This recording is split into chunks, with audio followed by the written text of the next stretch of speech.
అరే నటిస్తా ఉంటా అబ్బే తెలంగాణ అబ్బే అబ్బే కుదిరిదండి బాబు అబ్బే బాబు వేషాలు బాబు అబ్బే నేను చేయను అన్నారు.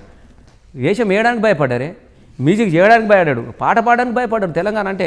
అట్లాంటి క్రమంలో నేను ఒకటే అనుకున్నాను, ఈ చనిపోయినటువంటి అమరత్వాన్ని వెండి తెర మీద చూపించాలని నాకు కోరిక కలిగింది. నేను సినిమాని కాదు, ఇక 10 రూపాయలు 4 రూపాయల టికెట్ కొనుక్కొని వెనక బెంచ్లో కూర్చొని పండుకొని చూసేటోళ్ళం క్రీన్ కూడా మన అక్కడి నుంచి పుట్టుక అక్కడి నుంచి మొదలైంది మనది. నేను వచ్చిన తర్వాత దీన్ని చేయాలనుకున్నప్పుడు నేనే ఒక స్క్రిప్ట్ రాసుకున్నాను. వాస్తవంగా కేసీఆర్ అమరనాథ్ దీక్ష పట్టిన తర్వాత, శ్రీకాంత్ మరణించిన తర్వాత, యాదయ్య మరణించిన తర్వాత, ఈ అనేక మంది పిల్లలు నేనే వాళ్ళ మీద కొన్ని వందల సార్లు నిప్పుల్ని నిల్లలా తాగినోళ్ళు, మంట నొంటి కలుముకున్న వాళ్ళు, నూనూగు మీసాల పోరగళ్ళు, తెలంగాణకై ఒరిగినోళ్ళు, ఒక్కరా ఇద్దరా విద్యార్థి వీరులు, నేడు తెలంగాణ పోరులో నెలరాలిన తారలు.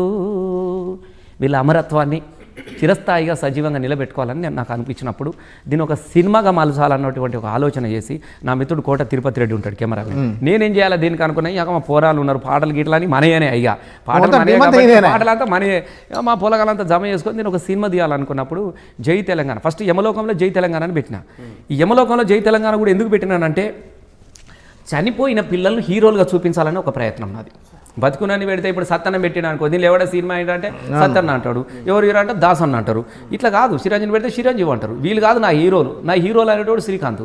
ఈ తెలంగాణ కోసము చిన్న ఉడికి నీళ్ళల్లో చేయి పెడితే పొలగానికి తాళం చేపిస్తుంటే నీ అమ్మ చేయి పెట్టి సుత్త తల్లి ఇట్లా పెట్టి వేడున్నాయా లేదని, నోట్లో బువ్వ తినిపిస్తే ఊదుకుంటే తినిపిస్తుంది కదని ఫుఫు అనుకుంటా చెడతారని. వాడు ఒంటి మీద పెట్రోల్ పోసుకొని అమ్మ బగబగ మండుతూ ఉంటే వాళ్ళ అయ్యని యాద్ చేసుకోవాలి, వాళ్ళ అమ్మని యాద్ చేసుకోవాలి, దోస్తులని యాద్ చేసుకోవాలి. జై తెలంగాణ అని నేల మీద పండి పొర్రుతూ కూడా జై తెలంగాణ నినదించినటువంటి అమరత్వమే. వానికన్నా పెద్ద హీరో ఎవడుంటాడన్నా, వానికన్నా వీరుడు ఎవడుంటాడు? వీళ్ళని పెట్టి నేను సినిమా తీయాలనుకున్నప్పుడు యమలోకంలో జై తెలంగాణ పెట్టిన.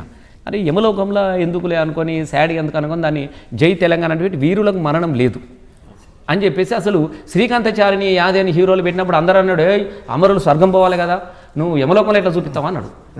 అనుకున్నప్పుడు నేనేం చేసినంటే, ఆత్మహత్య మహాపాపం కాబట్టి యమధర్మరాజు వీళ్ళు విచారణ కోసం పిలుస్తాడు. శ్రీకాంత్ గారు మీరు ఎట్లా మరణిస్తారండి, నేను మీకు జీవితం ఇచ్చిన, మీరు ఎట్లా మరణిస్తారు మీరు అని చెప్పేసి అసలు మీ సంగతి ఏందని పిలవడానికి వేసారు. అక్కడ కూడా సీమ పాపులు ఉంటారు, అక్కడ కూడా ఆంధ్ర పాపులు ఉంటారు, అక్కడ మన వాళ్ళు ఉంటారు. ఇక్కడ సినిమా ఈడ నడుస్తుంది. మా దాసాలను కూడా సాగుగొట్టాడికి తీసుకుపోయి కూరగాయల షాప్ మామూలు కాదు అక్కడ అసలు అక్కడ లింక్ పెట్టి సినిమా తీసినాను. 2 లక్షలు ఏంటంటే, తెలంగాణ పేరు చెప్పుకోవడానికే భయపడుతురు, తెలంగాణ పాట పాడడానికి భయపడుతురు కాబట్టి జై తెలంగాణ అనే 4 అక్షరాలను నేను వెండి తెర మీద చూడాలనుకున్నా. ఆ లక్ష్యం కోసమే సినిమా తీసి పడేసిన.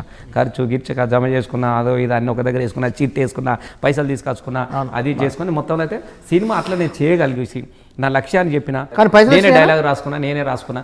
తెలంగాణ సినిమాలో పైసలు వస్తాయి, భలే గమ్మ చెప్తావు.